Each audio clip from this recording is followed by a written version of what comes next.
ఆ, ఆ. ఆ, ఫ్, ఆ, ఇది ఒక విధమైన సేవ. ఒక పెళ్లి చేయాలంటే ఎంత ఖర్చు అవుతుందో మనందరికీ తెలుసు. అలాంటప్పుడు కుమారి మందారదేవి ఎన్నో సంవత్సరాలుగా ఈ సేవని వదలకుండా చేస్తున్నారు. ఆవిడికి నా కృతజ్ఞతలు చెప్తున్నాను. కుమారి మందారదేవి నడుపుతున్న ఈ రకమైన పెళ్ళిళ్ళు అందరికీ మంచి జరగాలనే ఉద్దేశంతోనే ఆవిడ బీదవాళ్ళకి ఇటువంటి సేవలు ఎన్నో చేయాలని చెప్పి నా అభిప్రాయాన్ని చెప్తున్నాను. ఈ సమయంలో కుమారి మందారదేవి 1-2 మాటలు మాట్లాడాలని నేను కోరుకుంటున్నాను. ఇదిగోండి, మాట్లాడండి. అందరికీ నమస్కారం. ఈ మందార ఈ స్థానానికి ఎదిగానంటే అందుకు మీ అభిమానమే కారణం. మన అయ్యగారు చెప్పినట్టు నేను గొప్ప పనేమీ చేయలేదు. ఇదొక చిన్న సేవే. ఆయన అందుకు మర్యాద ఇచ్చి నన్ను ఈ సభకి ఆహ్వానించారు. సాధించింది కొంచెమే, ఇంకా సాధించవలసింది కొండంత ఉంది. మీ ప్రేమ అభిమానాలు ఎప్పుడు నాకు కావాలని నేను ఆశిస్తున్నాను. నమస్కారం. అయ్యయ్యో, అమ్మా, అబ్బా, అయ్యయ్యో, పాప అమ్మాయి మందులు తీసుకొచ్చి ఇచ్చింది, ఆయింట్మెంట్ కూడా తెచ్చింది. ఏం చేసినా కూడా ఈ చెత్త కాళ్ళు నొప్పి పోవటం లేదే. అయ్యో, జాగ్రత్తగా చెయ్యి. వచ్చినప్పటి నుంచి భోజనాలు సరిగా లేవు. ఉదయం నుంచి లూజ్ మోషన్స్ అవుతున్నాయి. చేతులు కాళ్ళు ఒడిగిపోతున్నాయి. సరిగ్గా భోజనం పెట్టని వీళ్ళందరూ ఎందుకు ఆశ్రమాన్ని నడుపుతున్నారో తెలియట్లేదు. ఊరికే అరవకండి. ఇక్కడ అందరికి ఒకేలాగా వంట, ఒకేలాగా భోజనం ఉంటుంది. మీలో ఎవరికైనా భోజనాలకి ఇబ్బందిగా ఉందా? ఎవరికి బాధ లేదు. అంతా బాగుందమ్మా. ఆ అమ్మాయి ఆశ్రమం నడిపించడానికి ఒట్టి పేరు కోసం కాదు, మానవత్వం కోసం. ఈ ఆశ్రమం జరపడానికి ఎంత కష్టపడుతుందో తెలుస్తుందా మీకు? ఓ, చాలా కష్టపడుతున్నారు. నేను చూస్తున్నాను కదా. ఇష్టం వచ్చినట్టుగా రావడము, ఇష్టం వచ్చినట్టుగా పోవడము. పేరు మాత్రమే తల్లి ఒడిలో. కానీ దాన్ని నడిపిస్తున్నారే వీళ్ళకి మంచి పేరే లేదు. మీరందరూ మనుషులా? నీతి లేనోడా? రోడ్డు పక్కన దగ్గుకుంటూ కూర్చున్నావు కదా. మీలాంటోళ్ళని ఆశ్రమంలోకి తీసుకొచ్చి తల్లిలాగా చూసుకుంది కదా. అది కూడా నువ్వు ఎంత అన్యాయం చేసింది తెలిసినా కూడా. అన్యాయమా? నేనేం అన్యాయం చేశాను తనకి? జాగ్రత్తగా రమ్మా. మనకి అబ్బాయే పుడతాడు. వాడు మన వంశానికి వృక్షం అవుతాడు.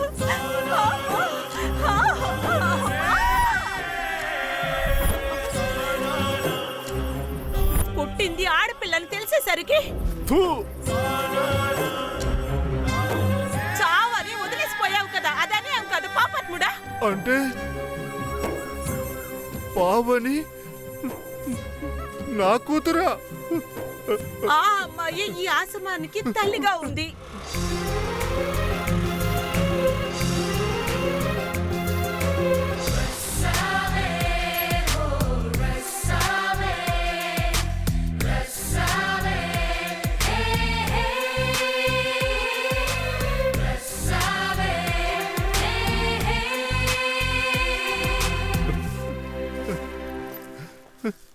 ఎదిగోండి. అరే, ఏమైంది? ఎందుకు ఏడుస్తున్నారు? ఉదయం నుంచి లూజ్ మోషన్స్ అవుతుందంట. అయ్యో, దీనికంతా మీరు బాధపడకండి. 1 వారంగా మెడికేషన్స్ లో ఉన్నారు. మీ తాగుడు అలవాటు తగ్గాలనే నేను మీ భోజనంలో మందు కలిపిమ్మన్నాను. రేపటి నుంచి నార్మల్ భోజనమే, సరేనా? మీకిక తాగాలనిపించదనుకుంటాను. లేదమ్మా, ఇక ఎప్పుడు నేను తాగను. ఇక మీదట నేను అనాథ, నాకంటూ ఎవరూ లేరని బాధపడద్దు. ఇలా చూడండి, మేమందరం మీకు బంధువులమే. మీకేం కావాలన్నా మీరు నాతో అడగచ్చు. అలాగేనమ్మా.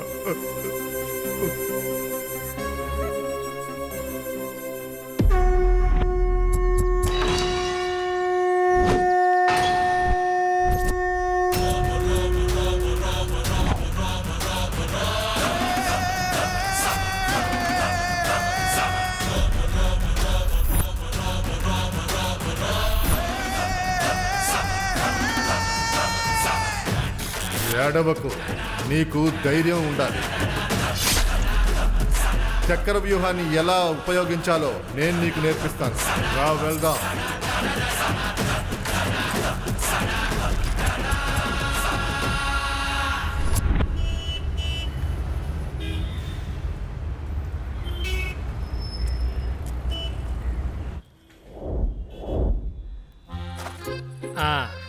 చక్కు చక్కు చక్కు చక్కు జంగ్ జంగ్ జంగ్ జంగ్ జంగ్ జంగ్ జంగ్ జంగ్ జంగ్ చక్కు చక్కు చక్కు చక్కు జంగ్ జంగ్ జంగ్ జంగ్ జంగ్ జంగ్ చక్కు చక్కు చక్కు చక్కు చక్కు చక్కు ఏంటో నాయలా ఉతుకుతున్నారు? ఉతకాల్సిందే కదా. విఐపి అయితే ఏంటి, జాకీ అయితే ఏంటి, ఉతికితేనే మంచిది, లేదంటే ర్యాషెస్ వస్తాయి కదా. ఎందుకన్నా భయపడుతున్నారు? ఎప్పుడూ నాలాగే ఉండండి. అదలే అబ్బా. ఇలాగా అండ్ టిష్యూ. అరే నిన్ను పిల్ల వచ్చానా కూడా ఏం చెప్తున్నావు నువ్వు? బాబోయ్, ఏం కర్మరా బాబు. పొద్దున్నే ఒక సెన్సార్ని చూశాను. ఇక ఏం జరగబోతుందో.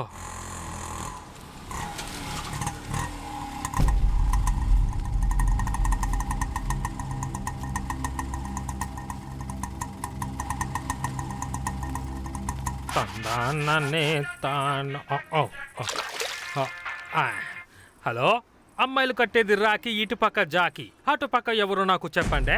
చెప్పాల్సింది నేను కాదురా, నువ్వే చెప్పాలి. 10,000 రూపాయలు తీసుకుని 6 నెలలైంది.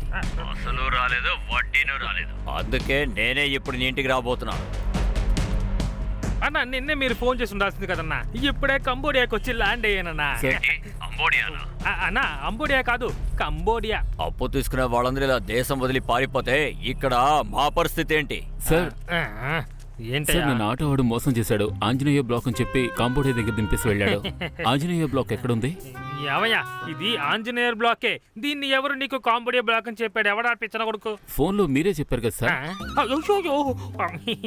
కట్ అయిపోయింది. ఏంటి గాలి బా వేడిగా వీస్తోంది? కాంబోడియానా?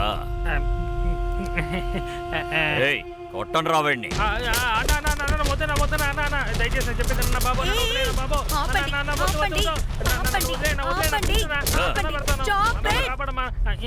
ఎందుకండి ఆయన్ని ఇలా కొడుతున్నారు? వాడు అప్పు తీసుకున్నాడు, తిరిగి ఇవ్వకపోతే ఇలాగే కొడతాం. కొట్టండి రా. వద్దు, ఆపండి. మీకు అసలు ఎంత ఇవ్వాలండి? 10,000 రూపాయలు అసలు, 5,000 వడ్డీ ఇవ్వాలి. వడ్డీ తగ్గించరా? వడ్డీకి ఇచ్చాలి మేడం, అదంతా అసలు వదలరు. ఆగండి ఒక్క నిమిషం. రాస్కల్. ఇదిగోండి, ఆ, వెళ్ళండి. ఇంకోసారి నా ఏరియాలో కనిపిస్తే వేలాడదీస్తాను. ఓ పావయ్యా, డబ్బులు రండ్రా. తీసుకున్నాక ఇంకెందుకు మాడుతున్నా? ఏంటండి ఇంతమంది కలిసి ఒకరిని కొడుతున్నారు, నించుని అలా చూస్తున్నారు? అట్లీస్ట్ అడ్డుకోవచ్చు కదా. నేను చెప్తే వాళ్ళు ఎందుకు వింటారండి? నేను చెప్పిన వెంటనే విన్నారుగా. మీరు అమ్మాయి కదా, అందుకే వాళ్ళు విన్నారు.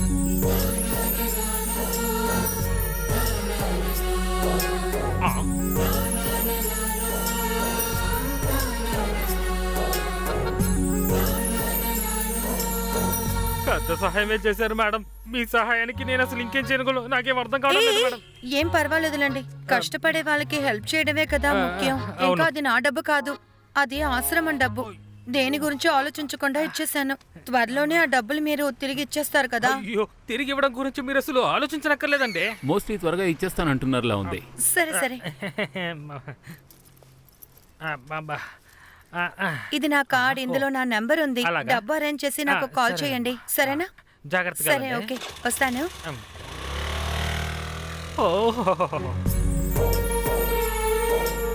ఏమయ్యా, ఇదిగో తమ్ముడు, నీ పేరేంటి? రామ్. రామ్, ఎక్కడి నుంచి వస్తున్నావు? అగ్రహారం. అగ్రహారం అంటే ఎక్కడి నుంచి వస్తున్నావు? పరప్పన్ అగ్రహారం. నేనే కాస్త జాగ్రత్తగా ఉండాలి. అవును, ఎక్కడికి వెళ్ళాలి? అదే వెతుకుతున్నాను. అలాగా? ఉమ్. జైలు నుంచి వచ్చాడు, ఎప్పటికైనా ఉపయోగపడతారులే. నువ్వు ఎక్కడెక్కడ తిరగక్కర్లేదులే, నేను ఉంటుంది కూడా డబుల్ బెడ్రూమే, అందులో నువ్వు ఉండొచ్చు. హ్యాపీయా? సరే. సరేరా, ఈ రోజు నుంచి రవ్వు నేను ఫ్రెండ్స్. సరే రా లోపలికి రా.